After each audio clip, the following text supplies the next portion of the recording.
बड़े ध्यान से सुने, जो लोग मांस भक्षण करते हैं। एक बार धृतराष्ट्र ने भगवान श्याम सुंदर से, द्वारकानाथ से पूछा, द्वारकाधीश मुझे आपसे कुछ पूछना। बोले क्या? बोले मैंने ऐसा कौन सा पाप कर दिया जिसकी वजह से मेरे 100 के 100 बच्चे नष्ट हो गए। ध्यान से सुनेंगे। आज मैं थोड़ा समय इस पे लूंगा क्योंकि समाज में भोजन के प्रति डे बाई डे नासमझी बढ़ती जा रही है। कुछ भी खा लो, कुछ भी खाने से अच्छी बात नहीं होगी।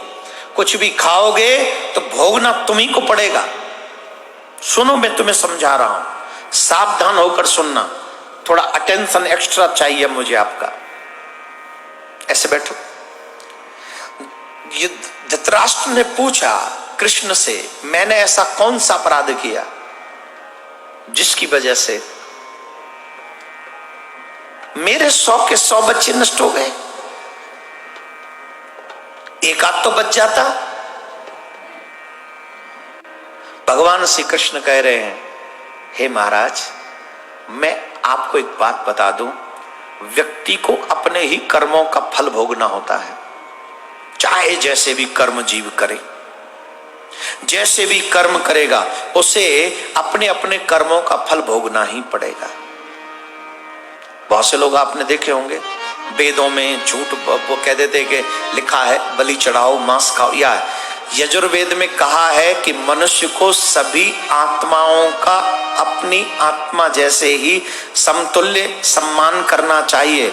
अर्थात वो अपना हित चाहते हैं। पशु भी जिनकी बलि हम चाहते हैं, वो पशु भी अपना हित चाहते हैं, वो भी मृत्यु नहीं चाहते हैं। अथर्ववेद में कहा है कि मनुष्य, तुम चावल दाल सब्जियां, यही तुम्हारे शरीर के लिए उपयुक्त हैं, इन्हीं का सेवन करो। सबसे तुम श्रेष्ठ हो तो इसी अन्न का ग्रहण करो, मतलब शाकाहारी बनो। ये अथर्ववेद में भी कहा है, निश्चित कहा है। पशु पक्षी सब जीव हैं, इनका वध नहीं, इनका आदर करो। और ऋग्वेद में कहा है, गाय जगत की माता है और उनकी रक्षा समाज की उन्नति है। मनुष्यों, गाय के समान ही सभी पशुओं की रक्षा हमको करनी चाहिए। अर्थात यहाँ भी पशु मांस खाने पर मनाही की गई है। गीता में भी कहा गया है कि 3 श्रेणियों में विभाजित किया गया है, सत, रज और तम। अर्थात अन्न से ही मन विचार बनते हैं, और मनुष्य सात्विक भोजन करता है तो उसकी विचारधारा भी सात्विक हो जाती है। गरुड़ पुराण में भी मांस खाने पर अनेक यातनाओं का सामना करना पड़ता है। इसके तहत यहाँ पर मैं तुम्हें 2-3 कहानी सुनाऊंगा, छोटी छोटी हैं, बड़े ध्यान से सुनो। एक बार भगवान श्री कृष्ण जमुना जी के तट पे कदम के नीचे बैठे हुए थे।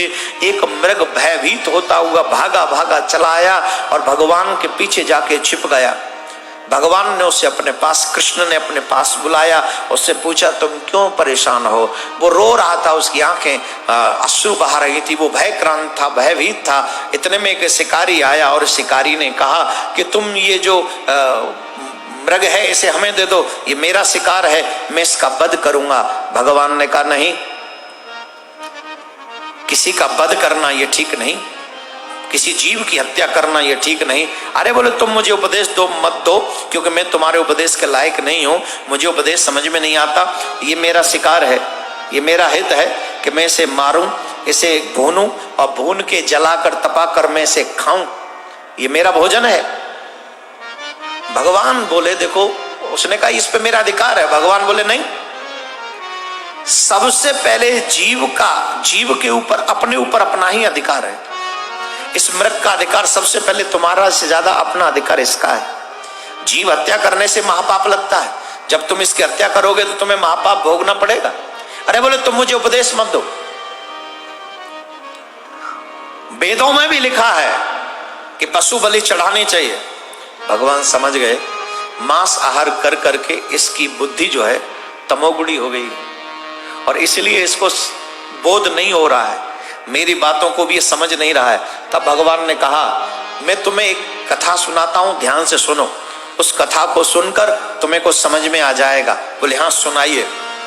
तो उन्होंने सुनाना प्रारंभ किया। भगवान श्री कृष्ण सुना रहे हैं। मगध देश में एक बार अकाल पड़ा और मगध देश में अकाल पड़ने पर वहां अन्न की कमी हो गई और राजा भी इससे परेशान था कि सारा अन्न अगर जो जमा है उसको भी दे दूंगा तो स्थिति ऐसी बनी हुई है कि उससे काम चलने वाला नहीं,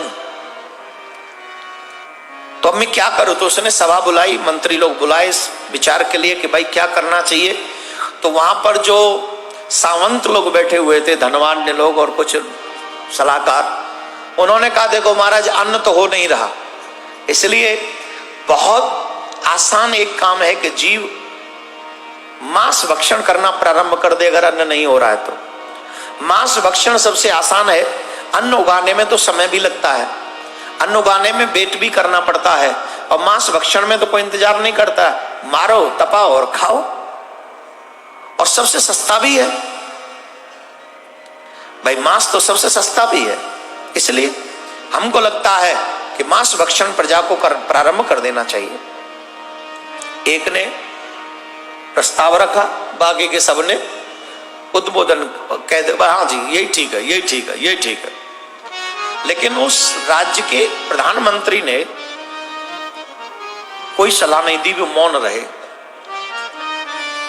राजा ने पूछा प्रधानमंत्री जी आप कुछ क्यों नहीं बोल रहे हैं। प्रधानमंत्री ने कहा मैं अचानक से ऐसी अपनी राय नहीं दे सकता, मुझे कल तक का समय दिया जाए, मैं कल आऊंगा और कल सोच के मैं आऊंगा और फिर बताऊंगा कि मांस भक्षण करना चाहिए कि नहीं। बोले ठीक है। कल फिर सभा बैठेगी इसी समय, ठीक है। सभा स्थगित कर दी गई। रात्रि हुई, जैसे ही रात्रि हुई प्रधानमंत्री अपने घर से निकले और जिस सामंत ने ये सलाह दी थी हाथ में 1 लाख स्वर्ण मुद्राएं थी। जिस सामंत ने ये सलाह दी थी कि मांसाहार करना चाहिए, सबसे सरल है, सबसे पहले उसी के यहां पहुंचे और उसके यहां पहुंचकर सावंत का दरवाजा खटखटाया। प्रधानमंत्री को अपने द्वार पर आया हुआ देखकर वो डर गया, कहीं ऐसा तो नहीं कि मैंने कोई विचार दिया था, परामर्श दिया था और उसके विरुद्ध में प्रधानमंत्री जी गुस्सा हो गए हो। वो भयभीत हुआ। बोले नहीं नहीं भयभीत मत होइए, मैं आपसे एक सहायता मांगने के लिए आया हूं। बड़े सावधानी से सुनेंगे।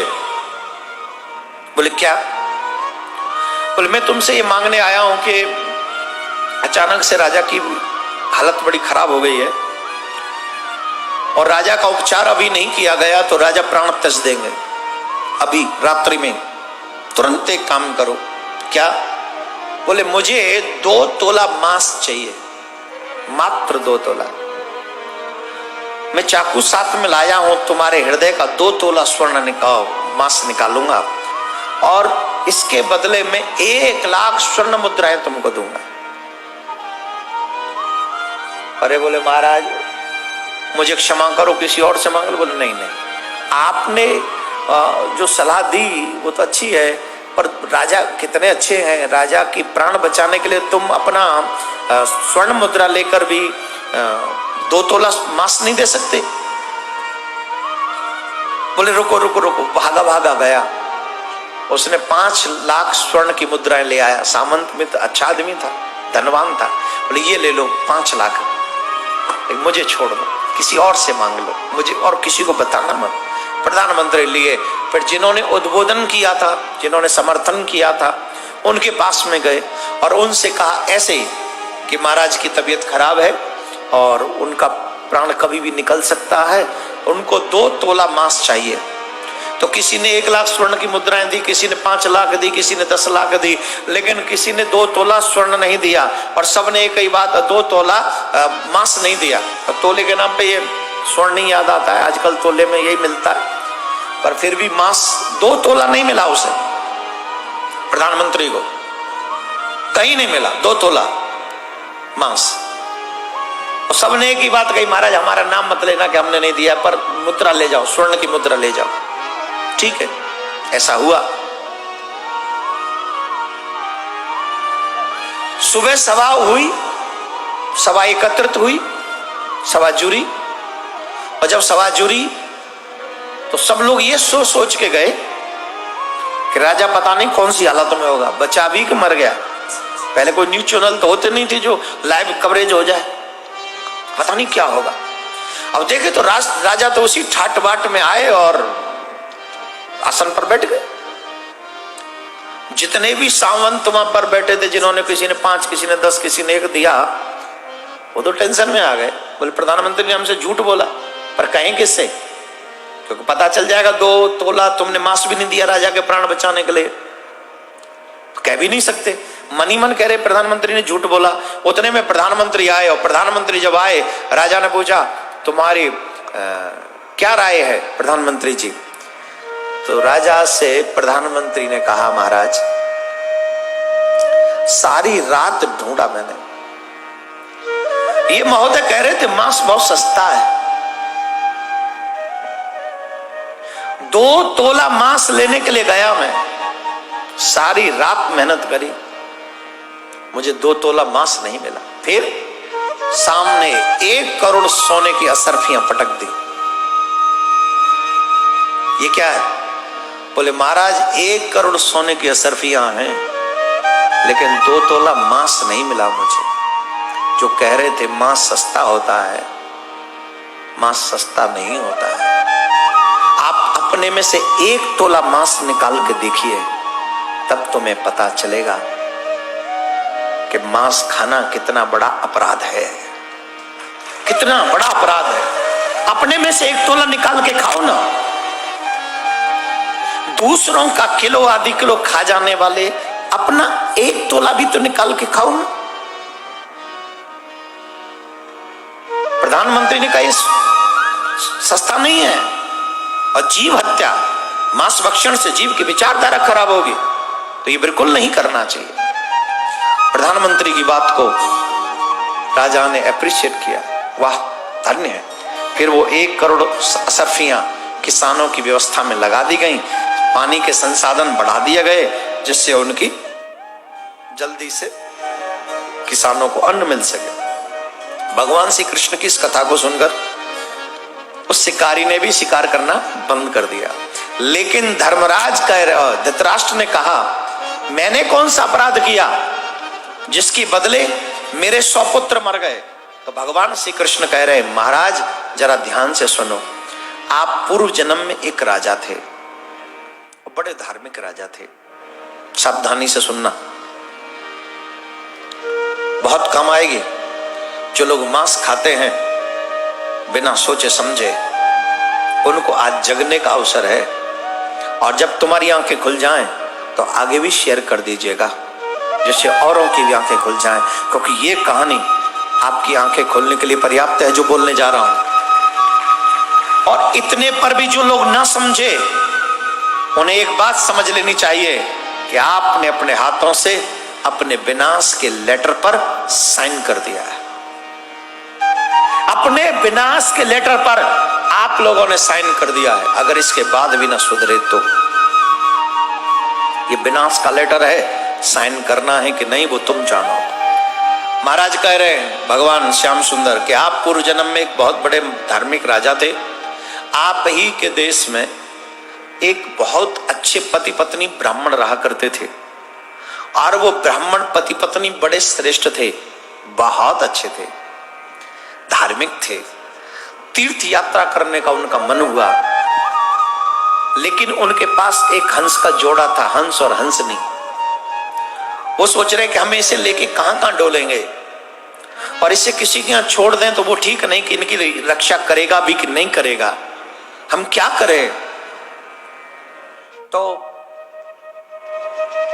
किसी से पूछा मैं कैसे जाऊं तीर्थ यात्रा पे, तो उन्होंने कहा कि देखो हमारे यहाँ का जो राजा है ना, वो बहुत धर्मात्मा है, तुम अपने हंस हंसनी का जोड़ा राजा के पास रख दो, और उनको कहो हम तीर्थ करने जा रहे हैं, तुम इनकी देखभाल करना। बोले ठीक है।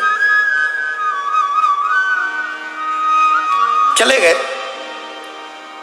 कुछ समय बाद हंसनी के यहां एक अंडा हुआ। वो तीर्थ करने चले गए ब्राह्मण ब्राह्मणी। तो राजा के मंत्रियों ने बताया कि हंसनी ने अंडा दिया है। तो राजा ने सोचा हमने वैसे अंडे बहुत खाए पर कभी हंस का अंडा नहीं खाया, जरा देखें कैसा होता है। हंस के अंडे खाए, टेस्टी लगे, टेस्टी लगे। 100 अंडे दिए हंसनी ने और 100 के 100 अंडे